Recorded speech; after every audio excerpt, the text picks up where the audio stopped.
Chico's gonna give you what? Rev is gonna give you what? Ben is gonna give you what? All three are gonna give you the Big D. Chico's gonna give you what? Rev is gonna give you what? Ben is gonna give you what? All three are gonna give you the Big D. Chico, Rev, and Ben, yep, they're at it again. Breaking down the team, putting stats up in your head. Nothing left unsaid, they're leaving it all on the field. Just like the favorite team, raising 2 cups and will shield. The knowledge is so real for a trio so true to representing the gray, red, white, and blue. And you love them too, that you can't deny. So just one time, let me hear Dallas till I die. Chico's gonna give you what? Rev is gonna give you what? Ben is gonna give you what? All three are gonna give you the Big D. Chico's gonna give you what? Rev is gonna give you what? Ben is gonna give you what? All three are gonna give you the Big D. Soccer podcast?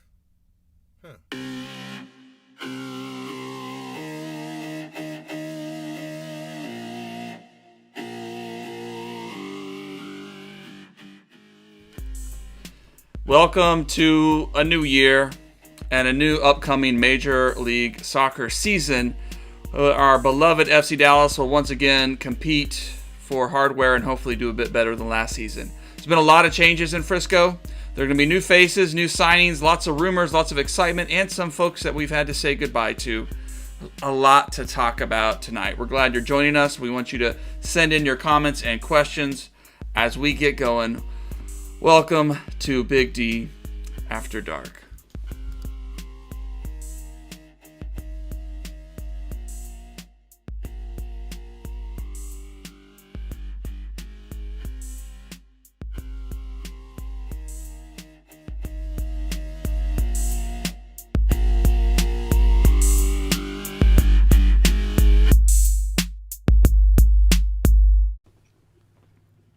And we're live. We are live. Welcome everyone to Big D After Dark. So good to see our viewing count going up here. And for those of you joining us, welcome to a new year, a new season. I'm the host here, Nathan Hill. You can follow me at Nathan J. Hill on Twitter. With us is just some good people, some good FC Dallas people, including their Ismail Belcora. You can follow him at Belcora Isma. And our buddy Tom LeBouf, at Tom_FC Dallas. And his camera's not working tonight, but he's there with us, our transfer rumor wizard, Jose Carmona. You can follow him at El Chico Carmona. I'm pulling a Ben today.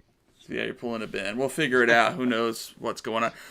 We had some technology upgrades here, but the same is true of what before is that if you have a comment or question, if you have a burning ask about FC Dallas, about preseason, about transfers, about where this team has been and what is ahead for this team, shoot them in the live stream comments, whether you're watching on Twitter or you're watching on YouTube, Facebook, or wherever. Okay, we're glad you're here with us, and we're going to get right into it. In fact, I do want to bring up keep an eye on it when you folks share. All right, so we're going to get into this quite quickly here with our first topic. And, of course, we got to lead off with the biggest news, probably some of the biggest news for FC Dallas in its history, and big news for Major League Soccer, which is the transfer of Ricardo Pepi to FC Augsburg for something around $20 million. Clean. I wonder if they transfer that, if they have to put it in suitcases. I don't know, but it's big news for FC Dallas. And it's big news for Ricardo Pepi, a young guy that we have seen grow up with us these past few years, with this time with North Texas, and then a great season last season with us, and also emerging on the United States men's national team picture and doing quite well there too. So a lot to talk about. So let's just get started. Ismail, we'll start with you. Just what does this transfer mean for FC Dallas? Well, for FC Dallas, it means primarily that we have money. It is something that we've had a lot of success developing players, but we do have Reynolds' sale to consider. But before that, there wasn't really any monetary return for a lot of the good players that are produced.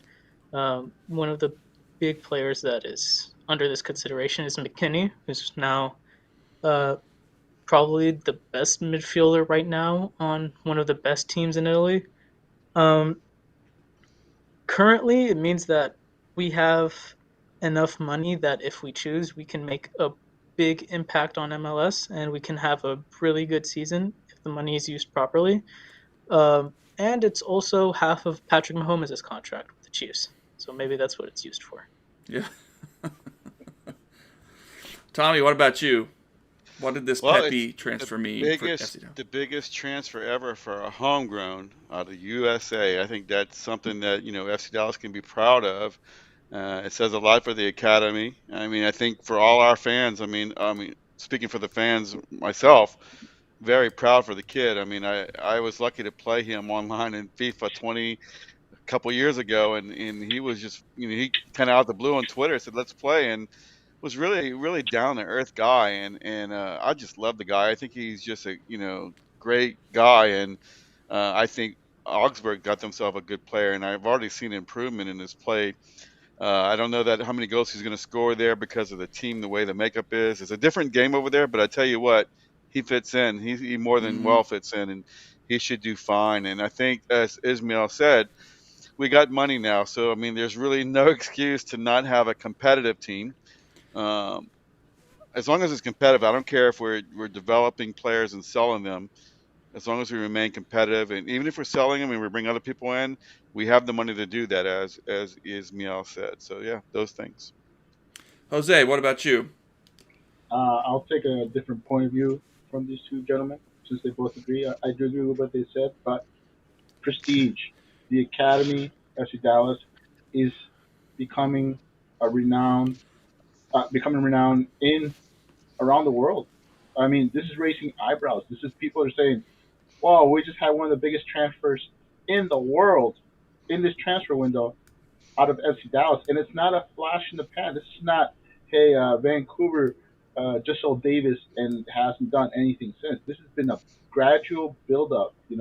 With you had of course you had the guys that got away. We know all about them, but then you had Cannon, and you had Reynolds, and you had Tessman, you had in there you had Gresso, you had Santos, and so this has been building up where basically teams are going, well, they got that partnership with Bayern Munich, and everyone was assuming that that's where this is going to go. But no, it's FC Dallas is open for business.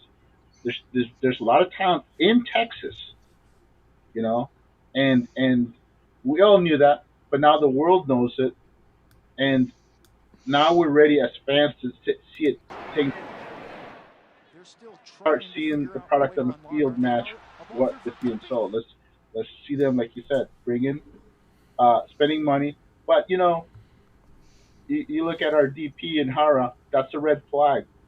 That's not the kind of players we want to bring in. We don't want to bring in players, past their prime, who we may think may have a year or two left. We need to bring players that are younger, that fit the young dynamic of this team, that hopefully the team can resell. Because let's face it, the academy can't keep producing, $8 to $20 million players. So they need to use that money and bolster the team. And this team, with the right direction, could become a young juggernaut. Not necessarily a MLS Cup contender, but a team that could, with youth, play like it's invincible and maybe make a push for that MLS Cup year in and year out with the right, they haven't found a balance, of course. But that's what this could be. If the potential is there, I'm excited. Yeah, it's exciting, and he's a good kid, and I agree. I watched about half of his last match where he started, and probably unlucky not to get a goal, but just active, and it's going to take some adjustment. His team, you're right, is not the greatest, but he's gonna make a name for himself there. He rises to the occasion. I think that's what we've seen. Every step has completed. Now, I want to point out that while he didn't score, that was a very important point for his team. You know, they got them out of the relegation. They were in the bottom three. Now they're fourth. It ain't much, it's a point. But in those kind of races, every point counts. So I think it was a great result. And you know, I want to point out that on that goal that was scored, Pepe was actually open for the pass. So the player who scored, you know, kudos to him, but he also had the option to lay it off to Pepe, who would have been had a wide open shot. Well, the big question that you all have all touched upon is how is FC Dallas going to use this money? And I think that's all of us fans and followers of this team are really waiting to see. You know, we've already seen and we're hearing rumors of a couple of loan type deals, which you know, that's kind of been FC Dallas's thing these past couple of seasons. And it's not a terrible idea if you're building out depth but they don't have an excuse now. That's right. So I got to ask Andre Zanota that at a media call, preseason media call before the Super Draft, and just kind of if he has permission to spend. And so let's listen to his answer, and then we can reflect and think about where this team needs to go. Thank you for your question. As I mentioned that in the release when we announced the transfer of Pepe, that obviously when the Pepe deal was confirmed, we had to sit down again and rediscuss our strategy in this window. And I know Dan, Clark, myself, Nico, we're all committed to try to find the best possible player that can fit exactly what Nico wants for our team, and we're going to be aggressive, and we believe we can find this player, and we have resources now to go find this player and spend money that we believe is enough to find that player that will help us reach a higher level. So yes, we're going to be aggressive this window, depending how it goes. If we need the summer transfer window also to bring players, we'll do that.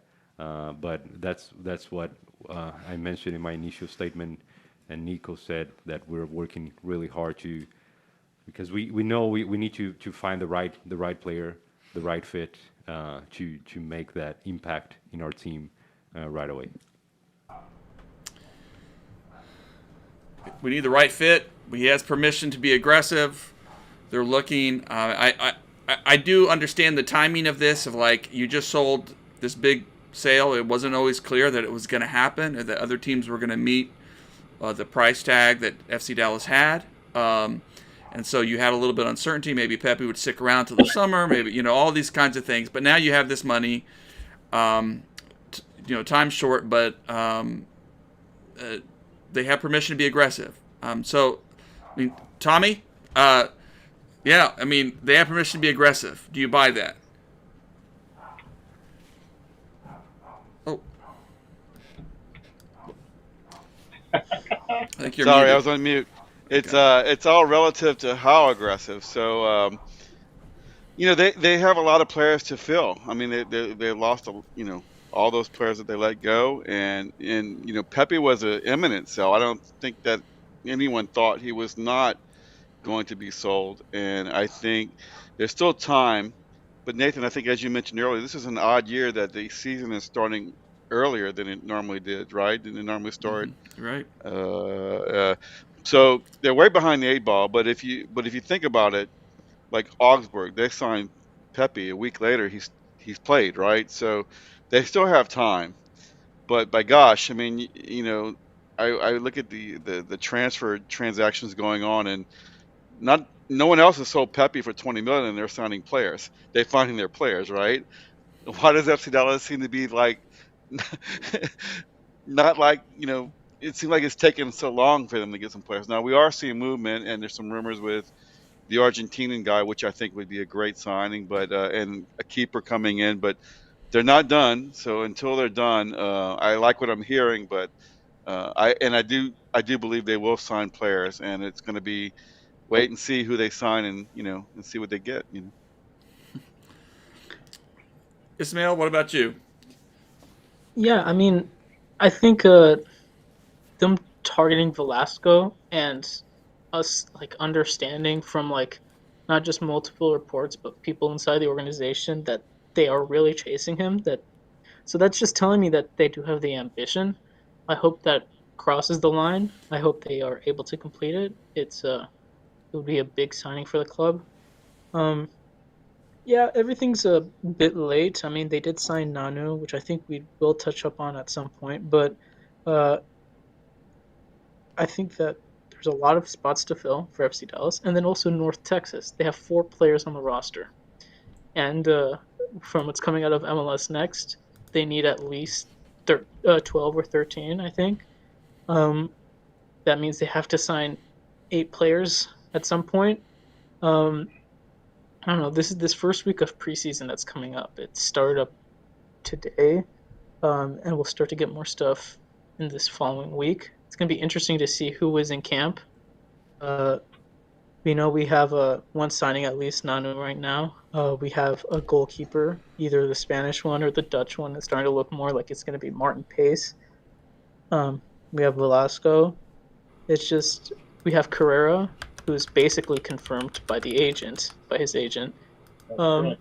but there's still a lot of holes to fill. It's going to be interesting to see how they fill up, because the season is quite literally in a month ish, maybe 6 weeks, 6 weeks left. Yeah. So we'll see how that progresses. Yeah, I'm going to say thanks, Jack, for the comment there. I agree with Tom. Feels like it's going to be a team thrown together last minute. Jose, are they gonna have enough of a squad to make preseason work? Well, I want to point out that the whole league is in the same boat as FC Dallas. I mean, everybody is going to be throwing together a team in the last minute because of the sudden change in the schedule. I'm just glad we're not, in CCL, because imagine those teams. Those teams got to be ready to go in a week. I think it's just around the corner, if I'm correct. I don't recall the date, but while we're in preseason, these guys got to get ready for Champions League. And the I know we're all a lot of people are complaining and panicking, but I mean the MLS transfer window hasn't even opened yet. So I mean that's still that going on. But I I know everybody is a little worried, panicked about not enough players coming in, but Dallas has had more activity than just about everybody else in the league. You're talking about Pepe sold, Che loaned. Let's not forget that they locked down. They took that Pepe money. The first thing they did is they locked down Jesus to that DP contract, which I adore, by the way. They're bringing in Nanu. Uh, they were the most aggressive team in the MLS draft, which of course it's a crapshoot. But as what 5,000 gam, 50,000 gam here, 50,000 gam there, with all the sales Dallas has, that's pennies. They could literally be aggressive in every MLS draft going forward simply because they appreciate bringing in younger players, and half the league doesn't care about the draft. You know, look at as soon as the second round, they're passing left and right. So I'm not concerned. The fact that there's currently 4 rumors floating means that they are actively trying to secure these players. But it's a live market. It's a real world situation where you can't just say I want that guy. Boom, you have him that day. It takes weeks of negotiations, and some of these guys they may have. We're hearing about it now, but we don't know how long they've been pursuing these guys. We're just now getting to hear about the 2 European goalkeepers, which everyone's assuming we're going to get one or the other, but why not both? I know people have rolled their eyes at me when I say, hey, don't forget that MLS Next Pro won't have a salary cap. It won't. And so what's Yeah. to prevent FC Dallas from taking one of these international guys and saying, hey, we want to sign you to our reserve team. We'll pay you what you deserve. And I'm gonna tell you guys this: when it comes to the Spanish goalkeeper, as highly rated as he comes, he has not practiced or played in a year. So he's a player that you could absolutely, if you have the money, and it's not going to hurt your salary cap, stash him in North Texas, and say, hey, we want you on the reserve team. We want you to get your legs back together. And if you show us that you deserve the contract, then we'll give you that big contract, buy you. And why not? People are assuming we're going after both international goalkeepers for the Yeah. senior team. We probably I are. I But I'm agree just with saying, that, there's nothing Jose. stopping them from stashing one of these guys in North Texas. That's interesting. And if you have the Pepe money, why not? Why not do that?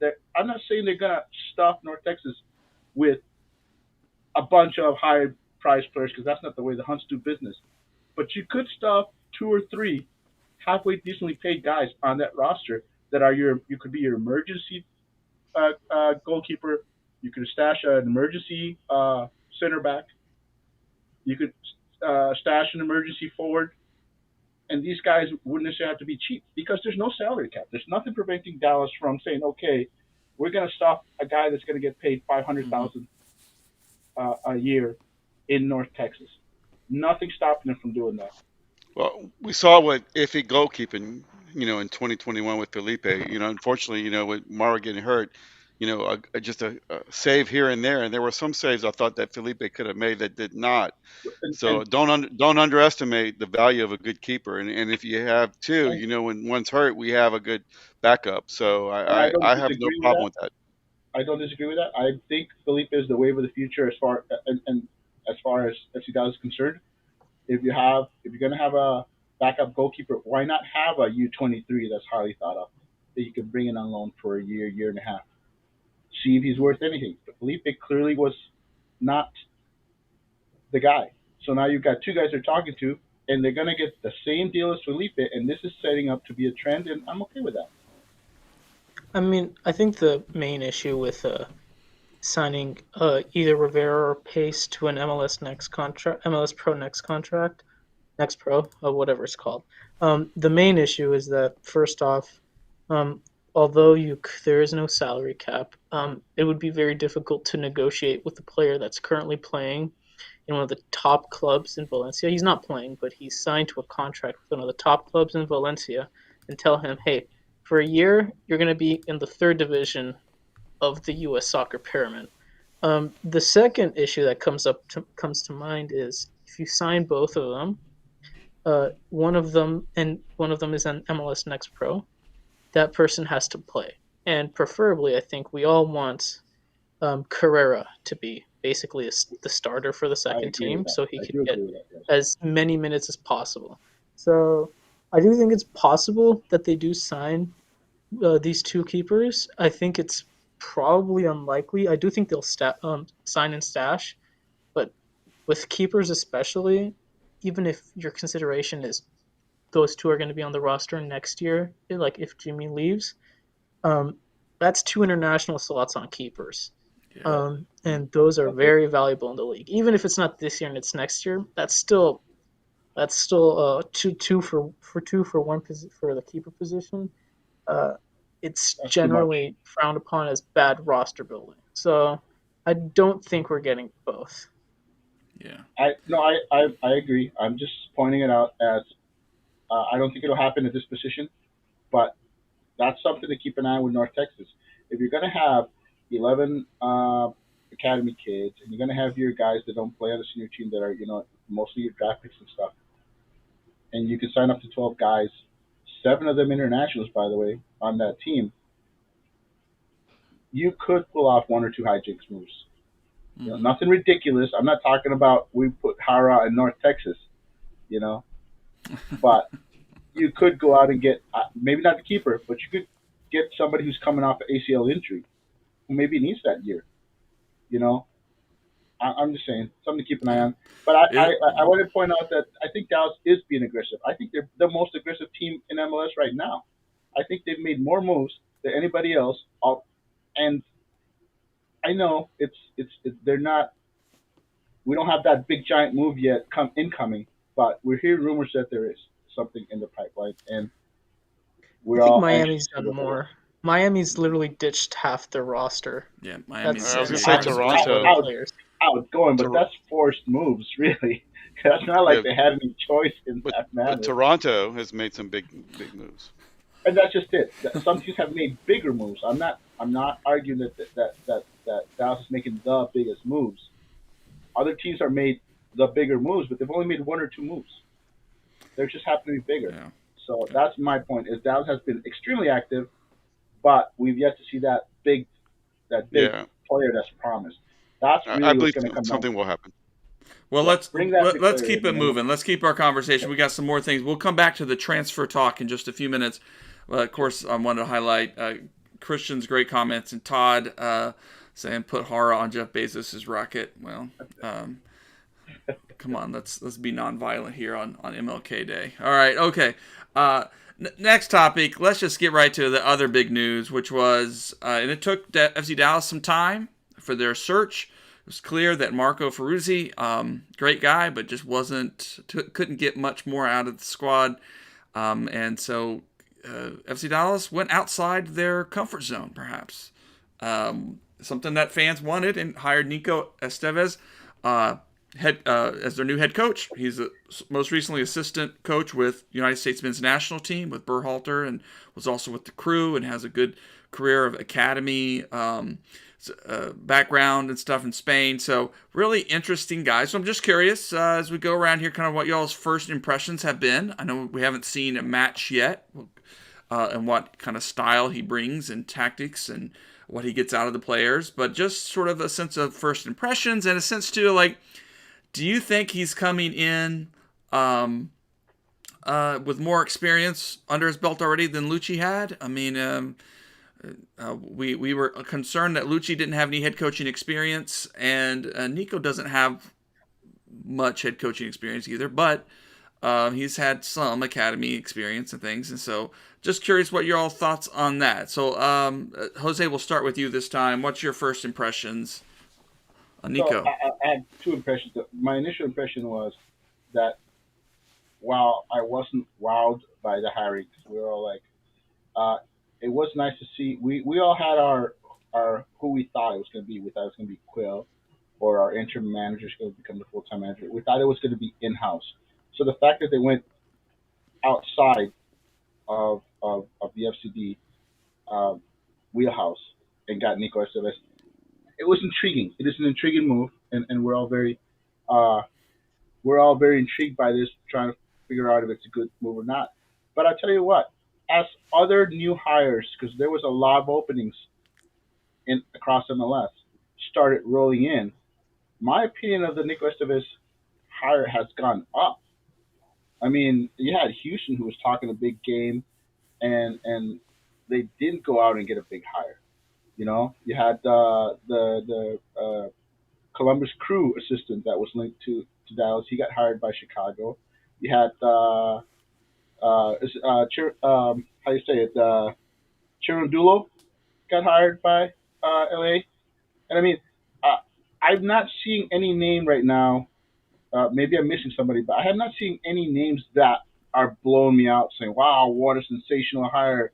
You know, I think Nico Estevez is right in line with those hires, and I like the potential of it. I mean, I'm like you guys. I'm waiting to see what he can actually do. But I think when you look at all the other hires that came in, I think Nico Estevez is a pretty good choice when it's all said and done. Yes, Mel, why don't you jump in? Well, I would argue probably the biggest head coaching was probably Bob Bradley. The thing with Nico that I found interesting is he's been coaching since he was 19, in the youth setup at some club in Spain.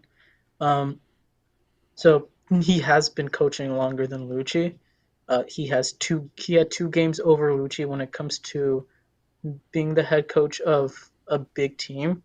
He was the coach for like 2 games for Valencia.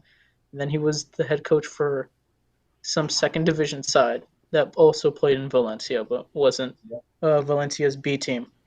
I think that the move is an interesting one. That's at least better than what our other head coaching choices have been, because they've all been mostly expected, with the exception of Oscar, since they were like basically in group. I think for me, it's just going to be seeing how it works after the first 15 games. That's basically what's going to be the big tell at that point, to see if he's able to conduct a locker room better than Lucci was, which was his biggest issue. Lucci was just not able to um, be like imposing, which is part of his nature, but that was something that was sorely lacking in the locker room for FC Dallas. I hope he has some. I hope Nico has some influence on signings, because the main issue right now is that the current thought process of how the team is run is that this is Zanata's team, which I don't think it's a great setup that the technical director has all the say in signings and all the say in roster building. Obviously, there's some leeway there, but I think Lucci didn't have a lot of say. I think Nico has to have more say, or else this might just be a repeat, and we'll be here 3 years with a new coach, talking about the same thing. Tom, your first impressions? Oh, you're muted again. We have a family talking over here, so I'm trying to go quiet while I'm not speaking. But as Jose was alluding, that we all thought it was going to be in-house. Well, it wasn't in-house, but it was the next best thing, right? Because like USA and FC Dallas are kind of like we're almost like the feeder club, right? And it's almost with the FC Dallas strategy of giving opportunity to the youth. And he's a young guy. He's not an experienced coach. I mean, head coach, I should say, not experienced head coach, but a very experienced coach.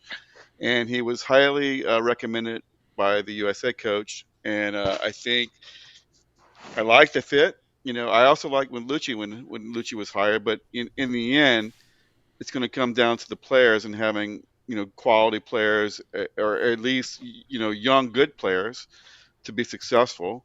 I can't say whether he's going to be great or not to predict the future, but I like the opportunity, and I'm not big on bringing these coaches in, Pep Guardiola or whoever his name's paying a lot of money, because soccer is soccer. And I think that if you have somebody who's young and very energetic and wants to do a good job, I'm all about that. Just like Pepe, right?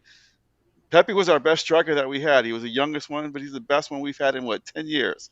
So I think it's a good signing.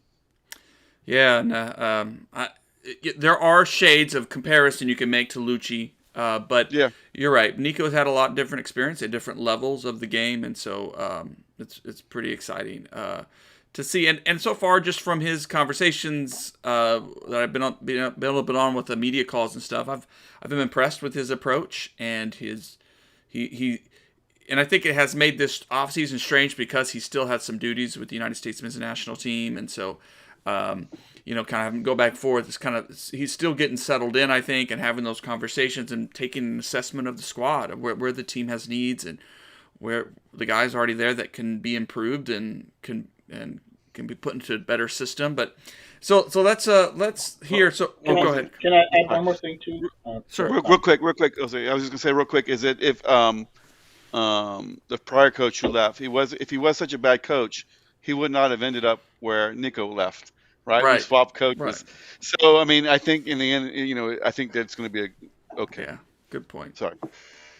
I just wanted to add that other thing that what I did like with Estevez is that he actually added experienced coaching staff, which was one of the big when we hired Lucci. That was one of the big concerns, is that he didn't actually bring in a coaching staff that was more experienced than he was. And I know that's one of the knocks that a lot of people had on him, is that he's Lucci, who doesn't have that manager experience. You think he would bring in somebody that would be the person you can talk to, but he didn't. But Estevez has actually done that. He has brought in experienced coaches, and I think the coaching staff across the board compared to Lucci's staff is simply more experienced as a whole, and I do like that. Well, let's. Man, that's a good point, and I think we're gonna be seeing more about that. About how those staff bring a different energy and different influence to the squad. So I got to ask I got to ask Nico a couple of questions during the preseason media call. And so I asked him kind of a fun one just about food, how he's adapting to Dallas, and if his family's had time to try out some of the great food in the area and things. And then I asked him too what he wanted to get out of preseason. And so after this clip, let's listen in, and then I want to hear each of you just kind of say what's one thing you hope that comes out of this preseason that puts FC Dallas, that Nico can get done, that puts FC Dallas on a brighter future. All right, let's listen to Nico here. I'm going to start with the second question. Thank you, Nathan.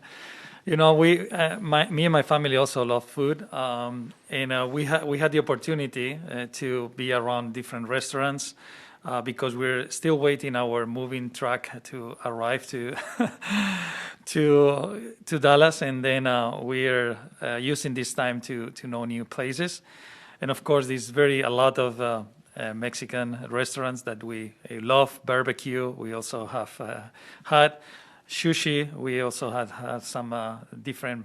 We like to change. We are not very we don't like to repeat a lot. We like to change, and we've been enjoying all kind of food here, and it's a great place to have food. And for the first question, the expectations for the preseason, right? You know, preseason is a great moment because you get to know each other better. Everyone is fighting for a spot. The roles are not defined yet. And I think the mentality of everyone is great, and it's a very nice moment to do it. The things that I can tell you and the expectations is we're going to work from minute one in the game model, in our principles. And then this is going to allow us to get better our players more in detail to see what the needs are on them and see how we can progress and advance into the game model. All right. So, yeah, it was nice too about this whole time, this whole media call. He didn't go into a lot of specifics. He did say that Jesus would play as a false nine in his system, but he didn't commit to any system yet or any particular style. I think he's trying to be a little more pragmatic in that than maybe Lucci was at times. Trying to get a sense for, again, what this roster looks like on the field and what system is going to best work with the players that are already available to him. But he comes off as a very personable guy, and understands. I think this preseason is big for him and his career at FC Dallas and for this team. So Ismail, just what's one thing you hope that he can get done in this preseason to make sure that 2022 is not like 2021? The main thing is getting his group, right? So, I think with a new coach, you need to have a foundation, right? So you need to have your core group of guys, and coming into this, most of the players, probably all of them, considering that Zanata probably has more of the same chances.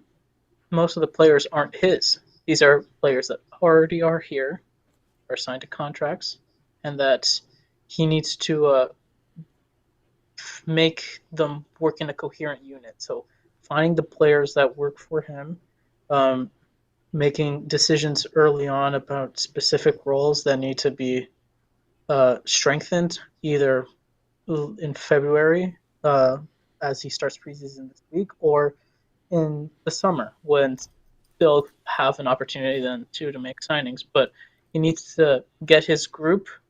Hopefully it's a good group and it's not players that aren't performing well and he's just stubborn, but get his group and try to build a system right now around it. Because what he said, I think, in one of those press conferences early on is that he is the kind of coach that makes a system work with the players. He's not I have this system and they have to fit in it whether they like it or not. So he's a guy who is malleable, who can adapt to specific situations. So that can be a positive and that can also be a negative. So if he's going to be like that and be adaptable, he needs a core group of guys. So he needs to find that, and hopefully that just makes it better, or else if adaptable and not like structured, then it's going to be a long year. Yeah. Tommy. Yeah. Yeah, I did hear him say that. It seems like he has some wisdom in him, where he did say, he has a plan that how he likes to play, but it all depends on the squad, right? So, what I'd like to see is the FC Dallas, style and passing system is mirror what he's done with Greg Burkhalter in USA. I felt like Lucci kind of did some of that, but I felt like some of Lucci's passes out the back were not mirrored of what the USA does. I felt like there were some very risky passes under Lucci that I never saw in the US, and I did pay a lot of attention to that when I watched the USA game. I was like, hey, this would have been a pass that so and so would have made for FC Dallas, but they're not doing it. They were a little bit more safer. So I want to see more of that USA kind of attacking, that's what I'm expecting to see FC Dallas become more like a Greg Burkhalter system. And I think that would only help Jesus if he's going to play in the same position and he's going to go play at USA. Right. It's like training, and same thing for Paxton. We're hoping for a great year for Paxton. That's what I'm looking forward to. Yeah, great. Jose, what about you? Well, I think I hear what Ismail said and the concerns with Nico and everything, but I think right now everything rests on the shoulders of Sonata and his decisions, because let's face it, Nico is Sonata's guy. He brought him in. He chose who was going to be the guy running the show. He's apparently going to be bringing in players for him. So you have to trust that that's going to be the big difference. Is because at times it looked like Lucci was trying to put square pegs in holes in circular holes, uh, having players that were basically not playing in their optimal positions. You're talking about uh, Paxton having to play out in the wing, for example. Che having to play at right back. You're talking about having to start Hara before Pepe basically forced him to be sat down. These are things that were forced on Lucci, and that's what we're concerned of with Nico coming in. Is that what he's going to have to do? So you got to hope that Sonata looked at this roster and looked at what the team could possibly do, knowing that there was probably going to be a big cash influx coming in with the Pepe sale. Probably not as big as we eventually got, but saying, hey, we will be able to make some moves. What's the talent out there within our price range? And I think that's the thing. This is Sonoda's year. Everyone's been talking about Sonoda being underwhelming, and I like to point out that not as Hara. I don't consider Hara a Sonoda guy. That was a Dan Hunt, go get me that guy mandate right there, and everyone knows that. But the other DPs were not Sonoda's guys. I know Brizan. People say Brizan was his guy, but Brizan wasn't actually his guy. Brizan was signed before Sonata. Sonata was actually with Gremio selling Brizan to FCD, and that's how they discovered Sonata. So people get those confused and say, "Hey, Brizan was his guy." Well, Brizan wasn't pursued by Sonata. Sonata was simply the guy selling them from Gremio. So a lot of mind you, there have been underwhelming players that he's brought in. I'm not denying that. But look at the DPs.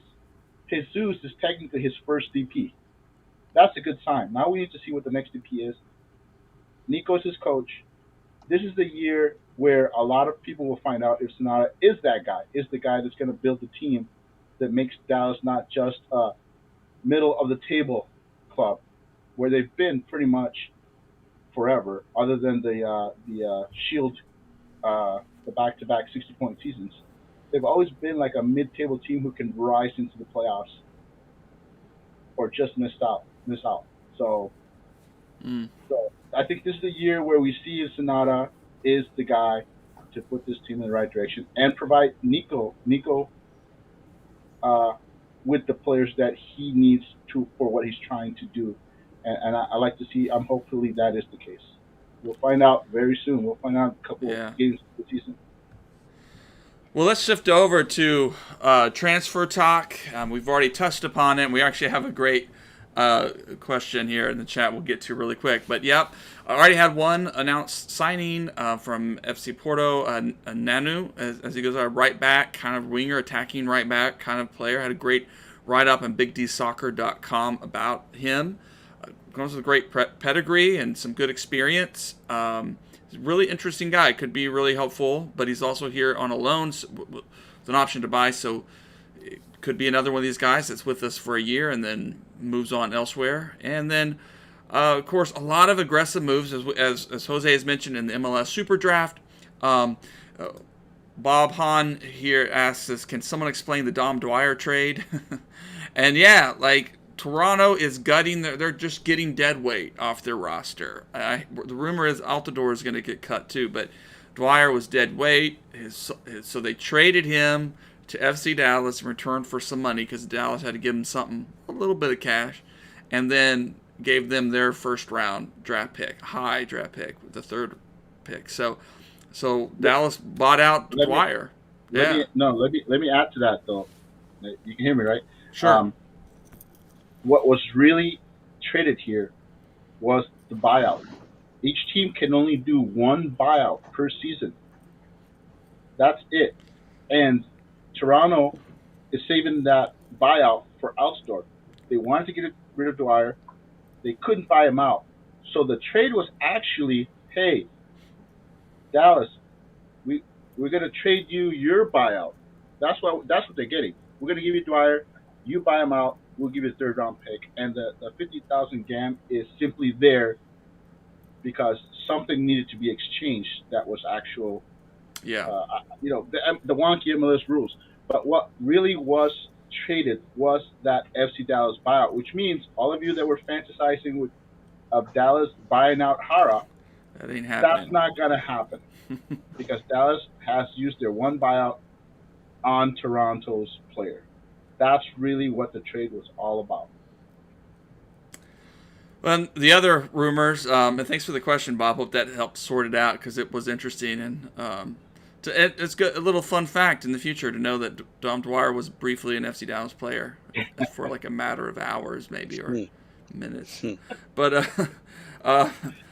yeah, some other rumors, of course, is Carrera, the homegrown goalkeeper. It looks like he is being signed to the senior team, the next homegrown, and that's exciting. We already mentioned Martin Pas, the goalkeeper from Utrecht, I think. Justin Che is on loan probably to Hoffenheim. I think that's in progress. Should be maybe announced any day now. And of course, other big news, and I pulled up a clip. We can watch him do his thing while we talk. Is we've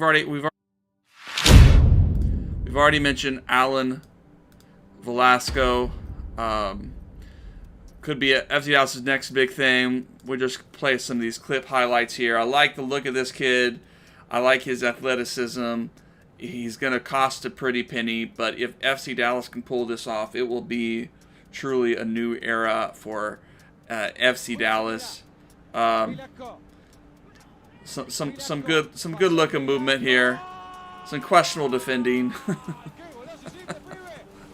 People will say there will be questionable. That's questionable defending from the biggest team in Argentina. Yeah. That's correct. But that's a nice shot. That's a pretty shot. And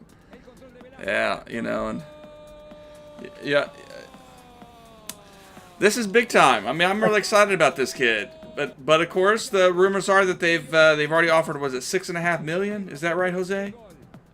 It was initially reported at 5.5 million, with an additional 1.5 million if incentives were met. That was the original report. And then, of course, the most recent report says that FC Dallas upped it by another 500,000, and that was turned down. But they are clearly still negotiating, by the way. The numbers I heard were from Type Sports in Argentina, who cover that league and cover all Argentine sports, and their report stated that Dallas had actually offered closer to 7.5 million with 2 million in incentives. and generally everyone agrees that the clubs are negotiating. So if this is an ongoing process, yeah, okay, they reject this offer or that offer, but everyone agrees that it's an ongoing process. And the biggest take is that everyone's pointing out that Independiente is trying to get as much money as they possibly can for this player. But make no mistake, they are in desperate need of funds, and Dallas is making is the only team that's offering money that Independiente badly needs. But let's face it, I'm sure other teams could come with bigger offers than Dallas.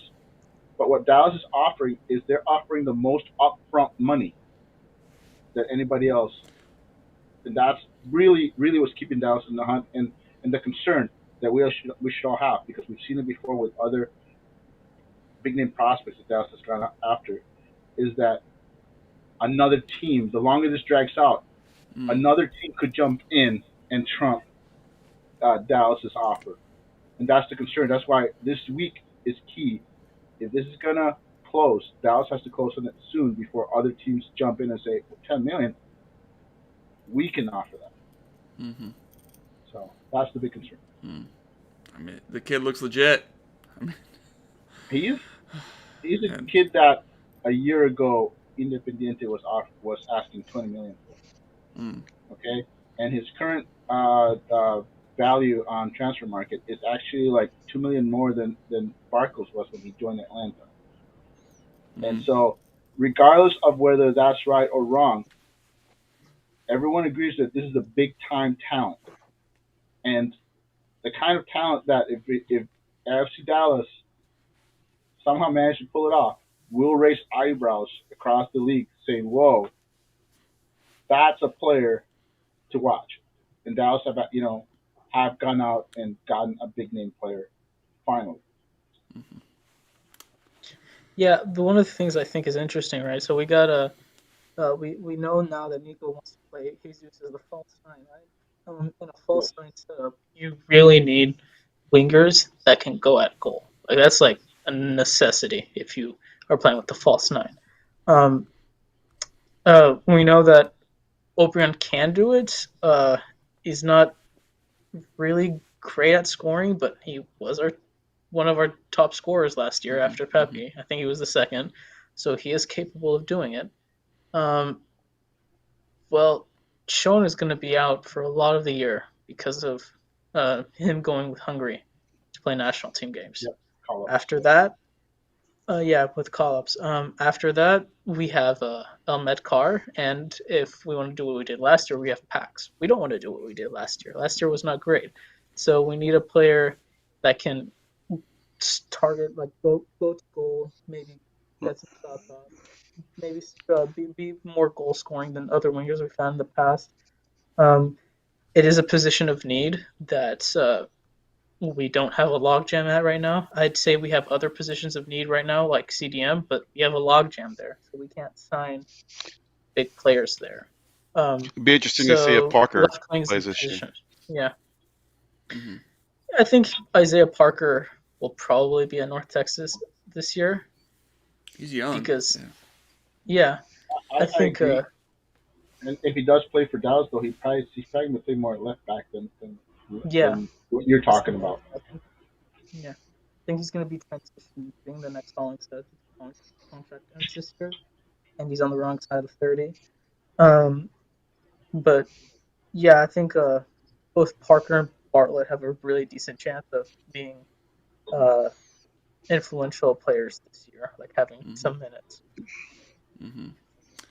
Yeah, but interesting to get a 25-year-old center back out of the draft. Or 24. He's 24 right now. Will soon be 25, yeah. Can I expand on what Ismail said, though, that Bartlett and Parker will probably be places? The Bartlett pick, I want to stress to people that last year, if you look at our depth chart at center back, you had Hedges, you had Martinez. Brazan was probably your number 3. Tafari and Shea were either 4 and 5, depending on how you look at it. Now, Brazan and Tafari played a combined 44 matches last year. That's your third and fourth CBs right there, and they each actually played in 22 matches apiece. And Che played 15 matches, even though he played at right back. That's your 3, 4, and 5 CB. So Dallas clearly looked at their roster and says, what happens if Hedges can't give us a full season? And Martinez is the next Mascara, where he looks great when he's on the field, but he can't stay on the field. Tafari's going to be asked to play 22 matches or more. Mm-hmm. So whoever we get from college, it can't be the guy that's going to be great 2-3 years from now. We need who is the most ready to play today.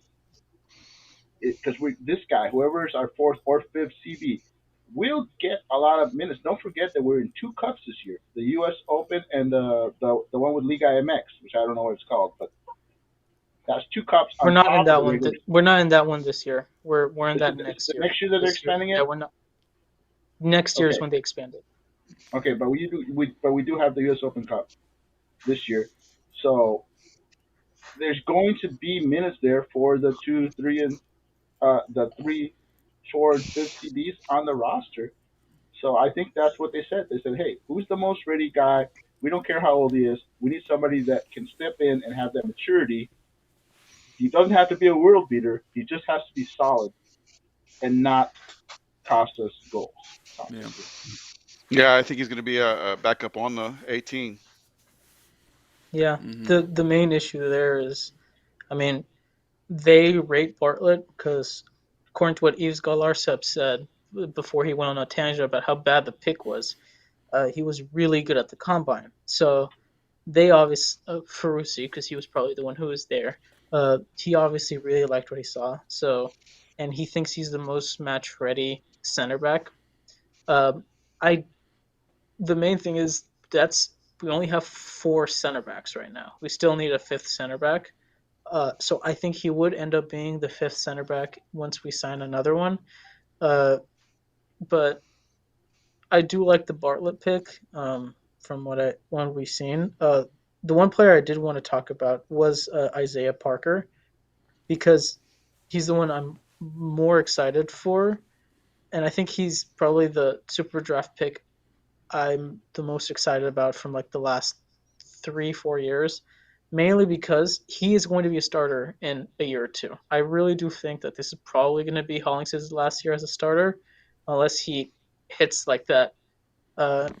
He hits another magical year where he has like 15 goals plus assists, which is possible. I mean, he's gotten close to that before. But with Parker, you have the ability to not rush his development because you have 4 years where you don't pay his contract. That's the great thing about GAs, especially if you get them as a freshman. That's now 4 years where you don't have to pay what probably is a 100+ contract, 100,000+ contract, because GA contracts are pretty expensive. So you have a year to transition him into left back, and see if he develops well in that position. And next year you have him maybe in rotation with Hollingshead, or maybe he beats out Hollingshead in preseason. So I'm really excited to see what Parker can do, because the last time we transitioned a left wing to left back, we got a really good left back in Hollingshead. So it'll be fun to see his development. That's good. I want to add to that. I do agree with Ismail that maybe next year is the last year. Maybe this year's the last year we'll see Hollingshead as a starter. But I just want to point out that I'm not disagreeing with him not being a starter the year after. I think he's going to be transitioned to being that all-around, can play all 4 positions in the back line player, key depth piece, where he will still start 2 and 3 years down the line for us Dallas, but he's going to be a guy who starts where he's needed. Maybe they need him at left back for a while. Maybe they need him at right back. Maybe they need him as that 5th center back. I think that's where he's going to be transitioning to, where he's going to be more of your, like you said, that Dallas likes to have those guys that can play all 4 positions in the back line, and I think that's where Hollingshead is going to end up as your jack of all trades on defense. Maybe, yeah. Well, the rumors they fly quickly and fast, and we call this silly season sometimes because there's there's a lot of possibilities. We don't know if Velasco's going to work out. We don't know. We've heard rumors about the keeper, the Spanish keeper. But then that gets shifted. So there's just a lot of scenarios out there for this team. The new rumor of the right winger guy. Yeah. Genoa, or where's he from? Spezia. He's playing Spezia right now. Yeah. He doesn't belong to him. And he's a right winger. So, like I said, 4 players Colombian. that to. Yeah. You gotta love it. You gotta love it. I mean, we love it more if one of them gets signed, which has yet to happen. But it shows that Dallas is actively trying to bring in players. Yeah. They need to start seeing them close some of these deals, though, so we can start freaking out about it. For me, I just don't want to see FC Dallas sell a starter a week before the season starts like they did last year. Agreed. I think that's the worst thing you can do for the fans, for the coach. I think it was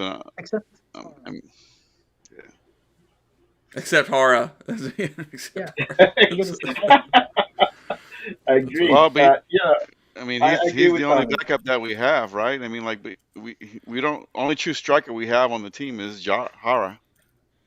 We did draft the South African. We drafted one, but yeah, I mean, I don't know. We can pencil him as technically 3 guys that can play the position. Could play the position. Mm-hmm. I think that's an area where we will probably see some movement, even if it's another lone kind of guy that you take a flyer on. But that's why there's a brief thought, maybe Dwyer could be a third stringer. But well, I think the things that on the team right now, which are still up in the air, is Dan Hunt has said Jesus is a very in-demand guy. I know they gave him a contract, but also they gave Pepe a contract. Someone comes knocking with a lot of money. But they didn't give Pepe DP. Yeah. I always thought that was the only way they're going to keep Pepe. And for them to actually go out and give Jesus a DP, that shows intent. That shows that somebody was knocking on the door, and here you are making Jesus basically the face of the franchise right now. I mean, that's basically what you're saying is, this is the guy. Che could be sold.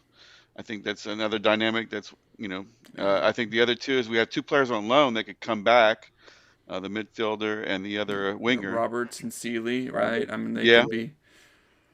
So we'll see how it all plays out.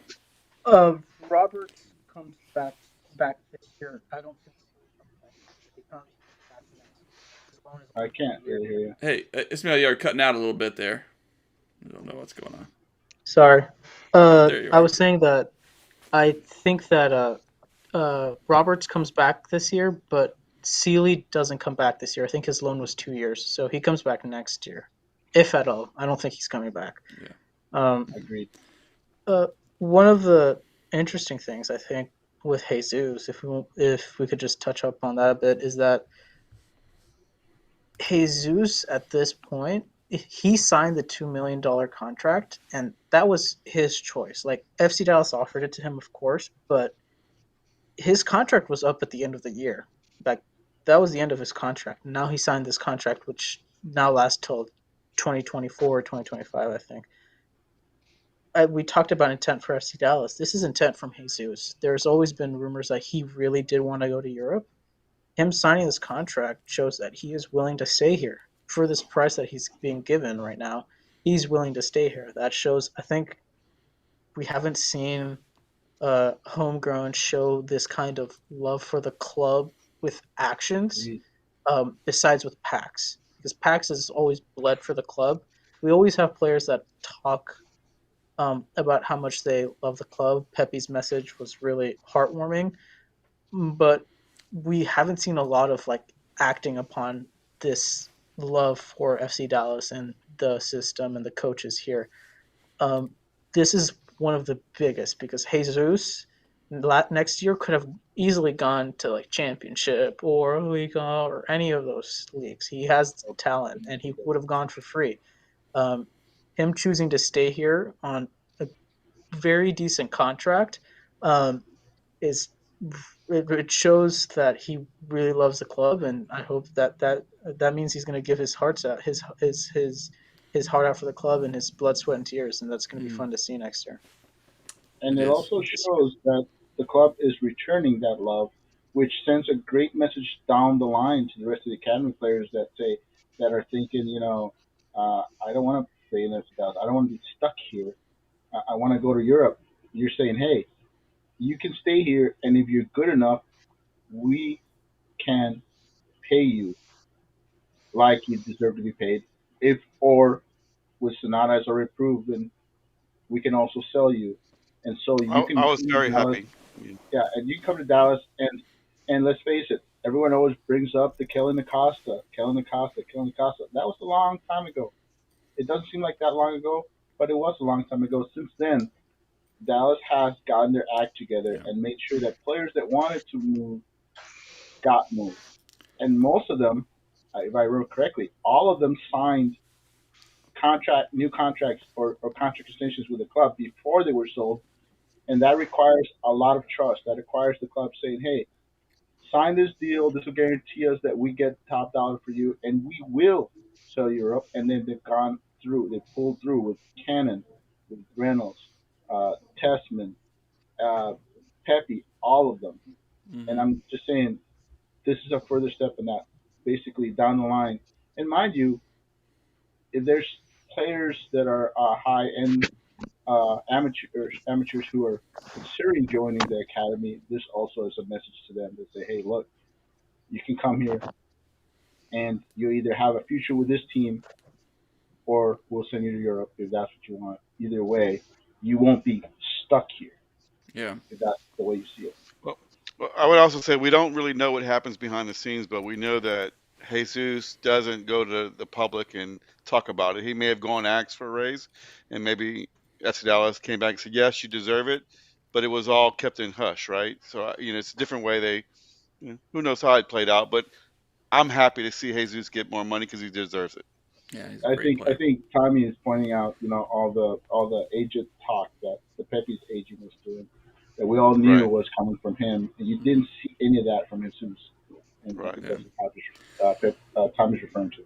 Well, guys, I think right. we need to call it a night there. I need to hit the sack here in a bit, and I just appreciate all of the comments that came in today. And it's good to see friendly faces here in this new year. We'll get that webcam working next week, Jose. And well, for those listening in, we'll be uploading the audio as well to Anchor, and you can subscribe to it where you get your podcasts. We'll be trying to make this available there as well. And just looking ahead to season, we just touched the surface of some of the changes. We didn't go into as much detail maybe, but we have weeks ahead of us. So stay tuned Monday nights at same time, same place. And we'll see what is in store for FC Dallas this season. All right. Thanks, everyone, and have a great night. Good night. Good Good night, night, guys. everybody. Thank you, Nathan. Good night.